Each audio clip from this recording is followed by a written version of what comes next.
Assalamualaikum warahmatullahi wabarakatuh, kawan-kawan sekalian. Sekitar bulan Mei, saat saya mau pulang lulus dari Harvard, saya berdiskusi dengan Profesor Rafael Carbonell. Beliau adalah Executive Director dari Taubman Center for State and Local Government.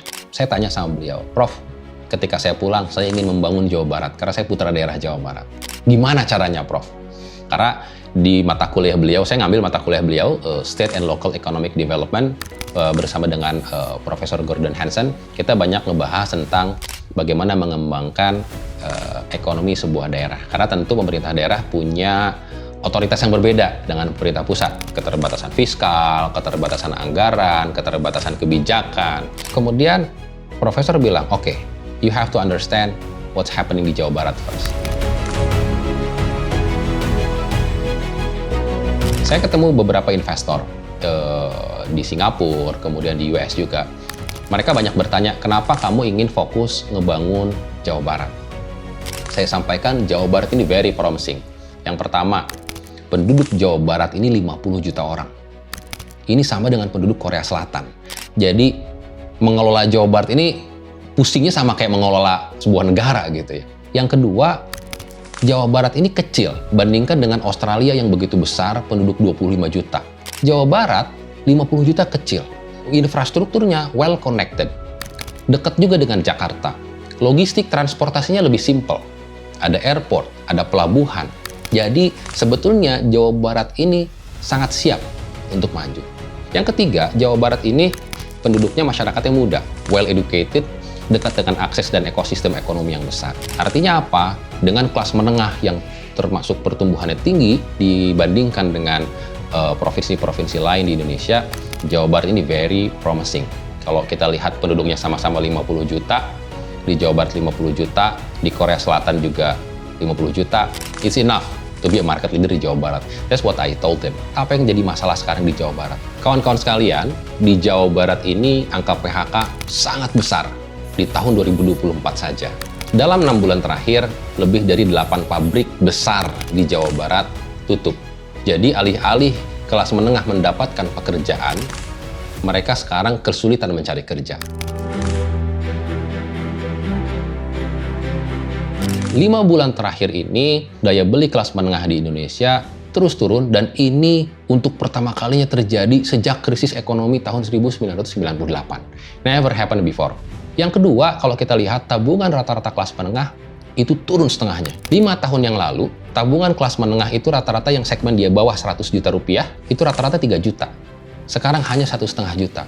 Artinya apa? Kita jangan dulu berbicara tentang kesiapan mereka menghadapi hari tua. Kesiapan mereka pensiun. Untuk bulan depan saja, anything happen, mereka belum tentu siap. Karena 1,5 juta ini nggak cukup untuk hidup 1 bulan. Dan itu adalah rata-rata tabungan masyarakat kelas menengah yang ada di Jawa Barat. Ini menjadi perhatian yang sangat penting. Kalau kita lihat lebih jauh, kenapa ini bisa terjadi? Beberapa bulan yang lalu, Tesla mengumumkan akhirnya berinvestasi di Thailand. Padahal kalau kita lihat, Elon Musk ini sudah bolak-balik ke Indonesia. Kemudian Starlink 2 minggu yang lalu mengumumkan akan berinvestasi di Vietnam. Padahal sebelumnya Starlink diberikan karpet merah, begitu gebiar, datang ke Bali gitu kan. Kalau kita lihat juga kemudian Tim Cook kemarin waktu datang ke Indonesia bulan April mengumumkan berinvestasi di Indonesia 1,6 triliun. Tapi ternyata Tim Cook berinvestasi lebih dari 250 triliun di Vietnam. Pertanyaannya, kenapa itu bisa terjadi? Kenapa Indonesia begitu sulit mendatangkan investasi? Sehingga apa dampaknya untuk membuka lapangan pekerjaan untuk mendorong ekonomi kelas menengah?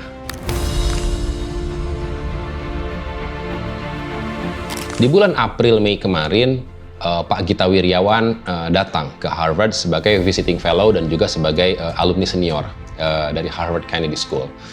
Saya berkesempatan mewawancara beliau di podcast What Next. Saya tanya sama beliau, Pak, kenapa ini bisa terjadi di Indonesia? Kemudian Pak Gita menyampaikan isu yang pertama adalah masalah SDM. Kalau kita lihat teman-teman sekalian, ada yang disebut dengan PISA Score. PISA Score ini adalah peringkat scoring yang melihat kemampuan bahasa Inggris dan kemampuan STEM, Science, Technology, Engineering, dan Mathematics di sebuah negara. Dari 8 negara yang di-assess di Asia Tenggara, Indonesia ini peringkatnya peringkat ke-6. Indonesia ada di bawah Singapura, nomor 2-nya Vietnam, disusul oleh Brunei, kemudian Malaysia, Thailand, baru di situ Indonesia. Artinya, kemampuan masyarakat Indonesia dalam berbahasa Inggris, dalam critical thinking, dalam problem solving, ini masih sangat jauh dibandingkan negara-negara tetangga kita. Inilah yang kemudian menjadi alasan kenapa akhirnya para investor-investor asing mempertimbangkan ulang untuk berinvestasi di negara kita. Karena tentu ketika mereka berinvestasi, mereka melihat bisa tidak SDM yang ada di dalam negara tersebut melakukan production.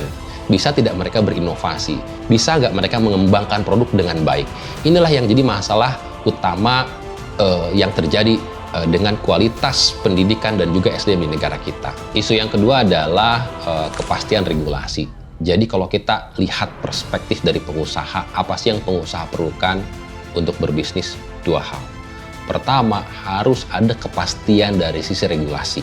Kenapa? Mereka akan masuk bawa triliunan, mereka harus tahu kita akan dapat izin, aturan mainnya seperti apa, prosedurnya bagaimana, cepat atau tidak itu dilakukan. Nah, kepastian regulasi ini menjadi komponen yang sangat penting bagi pengusaha. Jangan kemudian berganti pimpinan daerah berubah regulasinya, berganti kementerian berubah juga regulasinya. Kenapa? Karena untuk sebuah bisnis yang besar, bisnis yang triliunan balik modal, itu perlu 8 tahun, 10 tahun. Jadi kalau 2 tahun, 3 tahun regulasi ini berubah, mereka belum balik modal. Investor takut. Itulah kenapa kepastian regulasi menjadi aspek yang sangat penting. Berkaitan dengan kepastian, yaitu adalah kepastian biaya. Harus clear, berapa biaya yang harus keluar. Oke, perizinan segini. Harus clear. Ada perizinan yang lain tidak? Ini yang kemudian harus menjadi jawaban. Gitu. Kemudian ada stakeholder lain tidak? Misalnya masyarakat, begitu kan? Ini juga harus ada kepastian. Ketidakpastian dari sisi biaya, apalagi biaya-biaya siluman inilah yang kemudian akhirnya membuat investor takut. Dan pada akhirnya auto-selektif. Dana-dana asing yang biasanya besar dan kuat, tapi memiliki regulasi yang ketat menghindar.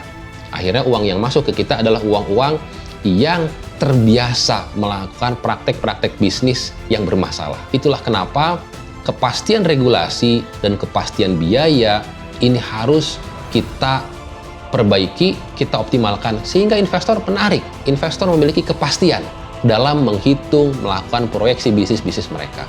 Tadi kita ngebahas tentang apa yang terjadi di Indonesia, peluang di Jawa Barat, dan tantangan-tantangan yang ada di Jawa Barat. Sekarang mari kita membahas tentang bagaimana pemerintah daerah bisa melakukan transformasi untuk membangun ekonomi Jawa Barat ke depan. Saya berdiskusi dengan Profesor Rafael Carbonell. Prof, bagaimana kita mengembangkan ekonomi Jawa Barat? Karena provinsi tentunya memiliki keterbatasan anggaran, memiliki keterbatasan dari sisi kebijakan, tax insentif juga mungkin sangat terbatas. Kalau kita lihat, kuncinya adalah foreign direct investment. Ini sangat berkaitan dengan pemerintah pusat. Kemudian beliau menjawab, sebentar, pemerintah kamu hanya memiliki 5 tahun untuk membuktikan kinerja. Sebelum akhirnya nanti election, mungkin terpilih, mungkin tidak. Kita harus mencari quick win, apa yang bisa kita lakukan untuk mendorong ekonomi. Dan langkah yang pertama yang bisa dilakukan adalah dengan mengumpulkan pengusaha-pengusaha besar di daerah tersebut, kemudian kita ajak ngobrol. Ternyata ini juga pernah dibahas oleh Profesor Ricardo Hausmann, guru besar ekonomi di Harvard, yang beberapa kali dikutip oleh Bapak Khatib Basri di beberapa tulisan beliau di Kompas. Jadi, Ricardo Hausmann bercerita tentang peran konglomerat dalam membangun ekonomi sebuah negara. Kenapa? Karena untuk mengembangkan ekonomi, kita memerlukan biaya, memerlukan resources, memerlukan kemampuan technical skill, memerlukan kemampuan managerial skill. Dan ini dimiliki oleh pengusaha-pengusaha yang besar. Itulah kenapa kita perlu merangkul pengusaha-pengusaha besar. Kemudian setelah dirangkul, apa yang dilakukan? Kita tanya, yuk bagaimana membangun bisnis? Bagaimana supaya teman-teman pengusaha bisa menumbuhkan bisnis lebih besar lagi? Apa yang bisa pemerintah support? Apa yang bisa pemerintah lakukan? Contoh, jika ada pengusaha A punya karyawan 3.000 orang. Bisnisnya naik 10%, sudah bertambah karyawan jadi 300 orang, lapangan pekerjaan. Memiliki lapangan pekerjaan baru 300, ini lebih mudah dilakukan oleh pengusaha berskala besar dibandingkan dengan bisnis skala UMKM. Bisnis skala UMKM untuk dapat 300 orang pekerjaan yang formal, itu sangat susah. Yang tidak kalah penting, Profesor Rafael bilang, ingat, pengusaha yang dirangkul haruslah benar-benar pengusaha yang memberikan nilai tambah. Artinya, kita harus bisa membedakan, ada pengusaha yang benar-benar membawa nilai tambah, membangun pabrik, memiliki ribuan karyawan, memiliki brand, melakukan produksi, begitu kan? Ada lagi pengusaha-pengusaha pencari proyek pemerintah. Nah, menurut beliau, bukan pengusaha yang terakhir tadi lah, bukan pengusaha yang dekat dengan pemerintah, pengusaha-pengusaha yang kemudian mencari rente, mencari selisih dari proyek, tidak memiliki bisnis yang konkret, tidak memiliki bisnis yang sustainable di jangka panjang, palu gada kita sebutnya mungkin. Apa lu mau gua ada gitu kan. Nah, inilah yang menurut Profesor Rafael sampaikan, dihindari, tapi fokus pada pengusaha-pengusaha yang membangun nilai tambah. Sebelumnya mereka punya 2 pabrik. Approach, bagaimana supaya pabriknya menjadi 3. Kita akan permudah bisnis prosesnya, kita akan permudah regulasinya. Apa yang bisa pemerintah lakukan? Asistensi seperti inilah yang sangat diperlukan. Dan ternyata dulu ketika Indonesia menghadapi ekonomi krisis yang sangat berat di akhir tahun 1960-an, sampai inflasi besar-besaran di era Orde Lama, dan akhirnya tergulinglah Presiden Soekarno pada saat itu, digantikan oleh Presiden Soeharto, dan Presiden Soeharto cukup berhasil waktu itu merevitalisasi ekonomi dengan cara apa? Dengan mengumpulkan banyak-banyak pengusaha. Kemudian Presiden Soeharto sampaikan, bantu saya untuk membangun ekonomi, bagaimana kita swasembada terigu, bagaimana kita swasembada beras, dan swasembada di aspek-aspek ekonomi yang lainnya. Itulah betapa pentingnya peran pengusaha-pengusaha. Dan kalau kita lihat Korea Selatan, juga sama. Bagaimana ekonomi Korea Selatan dari negara yang sangat miskin di tahun 1960-an, sekarang menjadi begitu negara yang sangat maju, ditopang oleh pengusaha-pengusaha seperti Hyundai Group, Samsung, dan yang lain sebagainya. Artinya, perspektif pemerintah terhadap pengusaha ini sangat penting untuk menentukan apakah Jawa Barat bisa maju dan berkembang atau tidak. Dan ini masuk kepada poin yang kedua yang berkaitan dengan mindset dari pemerintah lokal. Berikutnya adalah mindset pemerintah lokal. Kenapa mindset pemerintah lokal ini penting? Kita lihat sekarang. Ekonomi formal itu sangat penting. Sementara kita lihat di Jawa Barat, mayoritas ekonomi Jawa Barat ditopang oleh ekonomi sektor non-formal. Kenapa sektor formal penting? Sektor formal memberikan kepastian ekonomi bagi masyarakat. Bulan depan kamu gajian, kamu bisa makan. Bulan depan BPJS kamu ada yang mengcover. Kamu punya tabungan pensiun. Kamu kalau sakit ada tunjangan kesehatan. Itulah pentingnya sektor formal dalam economic sustainability kelas menengah di suatu daerah. Sekarang kita lihat lebih jauh apa yang terjadi sekarang. Mindset ini sangat penting dirubah atau diluruskan di beberapa pemerintah daerah, supaya apa? Supaya pemerintah dan stakeholder lainnya seperti pengusaha memiliki interest yang sama bahwa ini sangat penting. Kita lihat di Amerika contohnya. Di Amerika, beberapa negara bagian waktu itu berebut supaya Amazon buka kantor di daerah mereka saja. Dan akhirnya dimenangkan oleh Virginia. Virginia memenangkan bidding untuk membuka kantor Amazon waktu saat itu. Artinya apa? Ketika pengusaha membuka cabang atau pengusaha membuka kantor di suatu daerah, ini membuka lapangan pekerjaan, meningkatkan ekonomi di sekitarnya. Kalau kita buka mall, di Bandung baru buka nih Summarecon Mall, jadi macet jalanan. Di rumah makan sekitarnya juga jadi banyak. Ekonomi di sekitarnya tumbuh. Inilah trickle down effect dari ekonomi atas tumbuhnya sektor formal. Yang jadi masalah adalah perspektif ini bagi sebagian kepala daerah masih berbeda. Beberapa kepala daerah begitu ada pengusaha mau datang, melihatnya adalah, oke, kamu mau bisnis kan, kamu mau cari uang di daerah saya kan, kalau saya bantu berani support berapa nih? Contoh seperti itu. Dan ini masih menjadi praktek-praktek yang umum, tidak hanya di kepala daerah, tapi juga di organ-organ pengurus perizinan, organ-organ masyarakat. Sehingga perspektifnya alih-alih ada mutual benefit, ada saling mensupport satu sama lain, akhirnya para investor, para pengusaha menghindar. Inilah yang harus diantisipasi dan mindset ini yang harus dirubah. Harus ada keseragaman visi dari pemerintah bahwa saat ini Jawa Barat sedang memerlukan sektor formal. Salah satu kuncinya adalah dengan mendorong pengusaha-pengusaha lokal untuk terus tumbuh, terus berkembang, terus maju. Karena untuk menarik investasi asing sangat susah, sangat sulit.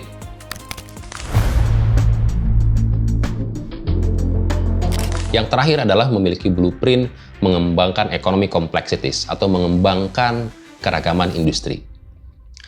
Diskusi saya dengan Profesor Holzman di Harvard, waktu itu kita berkaitan dengan low precision manufacturing and high precision manufacturing. Ada statement bagus dari Pak Ilham Habibie di podcast dengan Daniel Mananta. Beliau mengatakan tidak ada negara yang maju dari kekayaan alam. Ini agak sedikit kontroversial tentunya. Tapi kalau kita melihat, ada benarnya juga. Kita lihat Venezuela. Venezuela begitu maju kekayaan alamnya, tapi ekonominya sangat tertinggal. Bahkan sekarang bisa dibilang hampir menjadi negara yang gagal.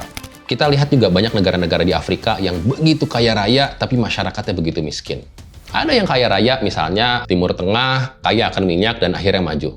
Tapi kalau kita lihat, ternyata bukan hanya masalah kekayaan alam, tapi kepemimpinan. Dan keragaman industri inilah ide yang digagas oleh Profesor Ricardo Holzman. Sekarang kita lihat dulu Korea Selatan tahun 1960-an. Korea Selatan tahun 1965 dominan memproduksi tekstil, memproduksi plastik, melakukan ekspor sumber daya alam, agriculture. Sektor-sektor yang sangat mudah diproduksi. Itulah yang disebut dengan low precision manufacturing. Low precision manufacturing ini adalah sektor produksi, manufaktur yang mudah dilakukan, membutuhkan presisi yang rendah, sehingga membutuhkan kualitas SDM yang tidak terlalu besar. Bagaimana sektor ini bersaing adalah dengan adu murah sumber daya manusia. Semakin kecil gaji, semakin murah produksinya, semakin unggul. Itulah kenapa Indonesia di tahun 90-an sampai awal tahun 2000 begitu banyak order dari Adidas, dari Nike untuk memproduksi pakaian dan sepatu-sepatu mereka. Karena gaji di Indonesia begitu murahnya. Tapi apa yang terjadi sekarang, Indonesia sudah menjadi sangat mahal dibandingkan negara lain seperti Vietnam, Myanmar, Bangladesh. Sehingga apa? Kita kalah bersaing dari sisi biaya, pabrik-pabrik tutup di Indonesia dan pindah ke negara-negara yang lain. Itulah yang terjadi dengan low precision manufacturing. Sementara kalau kita lihat Korea Selatan, mereka perlahan-lahan berubah. Yang awalnya mereka memproduksi tekstil, mereka perlahan memproduksi apa? Kendaraan, memproduksi mesin, memproduksi alat-alat elektronik. Sehingga yang tadinya mereka dari low precision manufacturing, perlahan tapi pasti mereka berpindah ke high precision manufacturing. High precision manufacturing ini ciri khasnya adalah membutuhkan skill SDM yang besar, yang tinggi, yang berkualitas. Sehingga apa? Pertimbangan orang berinvestasi bukan lagi pada berapa murah biaya SDM-nya, tapi seberapa kompeten SDM-nya. Dampak dari high precision manufacturing adalah ekonomi yang terus bertumbuh, tidak mudah digantikan oleh negara-negara yang lain. Itulah kenapa biaya SDM-nya sekalipun mahal, tetap menjadi tujuan investasi dari negara-negara yang lainnya. Contoh lainnya Taiwan. Kalau kita lihat Taiwan, tahun 80-an mereka memproduksi ember. Mereka memproduksi obeng. Mereka mengekspor babi. Itu yang dilakukan oleh Taiwan. Mereka memproduksi tekstil made in Taiwan. Kita lihat gelas made in Taiwan. Itu tahun 80-an. Tapi kemudian Taiwan bergeser. Yang tadinya bikin gelas, bikin obeng, bikin ember. Mereka kemudian mulai merakit alat-alat elektronik. Mereka tidak membuat, tapi mereka hanya merakit. Mereka meningkatkan kemampuan SDM-nya dari low precision manufacturing, mereka geser perlahan menjadi high precision manufacturing. Sampai akhirnya sekarang 80% semikonduktor chip di dunia dikuasai oleh Taiwan. Dan ini sangat besar. Kalau kita lihat lampu, laptop, jam tangan, handphone, semuanya membutuhkan chip. Dan 80% di dunia itu diproduksi oleh Taiwan. Apakah mudah digantikan? Enggak juga. Amerika mengeluarkan CHIPS Act. Apa itu CHIPS Act? Merupakan kebijakan dengan investasi total pemerintah lebih dari 610 triliun rupiah. Supaya apa? Supaya Amerika juga bisa memproduksi chip, memproduksi semikonduktor. Apakah kemudian berhasil Amerika menggeser Taiwan? Nggak berhasil. Kenapa? Sangat sulit. Kalau kita datang ke pabrik baju, lulusan SMP, lulusan SMA, lulusan SMK, dikasih training, sudah bisa bekerja di pabrik tekstil contohnya. Untuk pabrik semikonduktor nggak bisa, harus PhD in STEM. Taiwan banyak menyekolahkan anak mudanya untuk STEM, Science, Technology, Engineering, and Math. Sehingga apa? Amerika mau investasi sebesar apapun, ada nggak orangnya? Ada nggak buruhnya untuk memproduksi semikonduktor? Karena semikonduktor itu sangat kecil, 3 nanometer, tapi di dalamnya ada triliunan transistor. Dan ini tidak mudah untuk dilakukan. Anda perlu PhD, Anda perlu kompetensi yang sangat luar biasa untuk bisa melakukan hal tersebut. Itulah yang disebut dengan high precision manufacturing. Kita lihat lagi Thailand. Thailand kalau kita lihat tahun 1960-an, ekspornya didominasi oleh beras, makanan, kemudian tekstil. Kemudian berubah nggak? Kita lihat perlahan berubah. Sampai akhirnya pada tahun 95 sampai tahun 2000, Thailand mengurangi signifikan produksi tekstilnya. Kenapa? Karena udah nggak bisa bersaing. Gaji di Thailand mahal. Sementara Vietnam, Myanmar begitu murah. Apa yang dilakukan oleh Thailand? Oke, tekstil silahkan keluar. Tapi ketika tekstil keluar, Thailand sudah siap. Kenapa Thailand sudah siap? Karena SDM yang ada di Thailand sudah terbiasa memproduksi kendaraan, sudah terbiasa memproduksi elektronik, sudah terbiasa memproduksi semikonduktor, sudah terbiasa memproduksi chemical stuff. Sehingga apa? Ekonomi complexities Thailand begitu beragam, kompetensinya banyak bisanya SDM-nya. Sehingga apa? Ketika ditinggalkan oleh tekstil yang lebih low precision manufacturing, yang membutuhkan skill yang lebih rendah, Thailand sudah siap.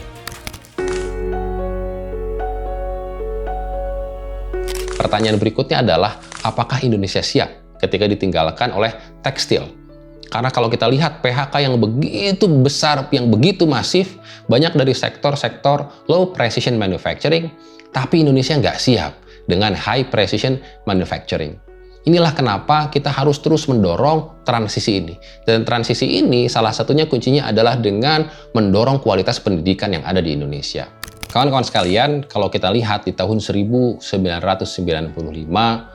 ekspor Indonesia didominasi oleh palm oil, kemudian oleh hasil tambang, juga tekstil, dan bahan-bahan mentah. Tahun 2020, komposisi itu tidak banyak berubah. Dan kalau kita melihat, ternyata dalam spektrum 25 tahun, seharusnya kita sudah begitu banyak berubah. Kita lihat bagaimana Thailand berubah signifikan dalam 25 tahun. Bagaimana Korea Selatan, bagaimana Taiwan, bagaimana China berubah dalam waktu 25 tahun. Keragaman produksi ini menunjukkan bahwa SDM kita memiliki keragaman kompetensi. Dan semakin tinggi skill kita, maka semakin tinggi juga keragaman produksi yang ada di Indonesia. Inilah yang harus kita dorong, dan ini hanya akan bisa didorong jika pemerintah juga ikut mendukung, pemerintah juga ikut mensupport, dan pemerintah memiliki visi yang sama. Inilah kenapa saya sangat berkeyakinan Jawa Barat bisa maju dengan peluang-peluangnya, dengan resource-nya, dengan Jawa Barat sebagai provinsi yang memiliki banyak universitas-universitas hebat di Jawa Barat. Kita bisa maju, kita bisa berkembang. Ayo kita bersama-sama membangun ekonomi Jawa Barat, kita kembangkan. Jika Thailand bisa berubah dari mengekspor agriculture menjadi pengekspor elektronik, kendaraan, chemical, begitu beragam.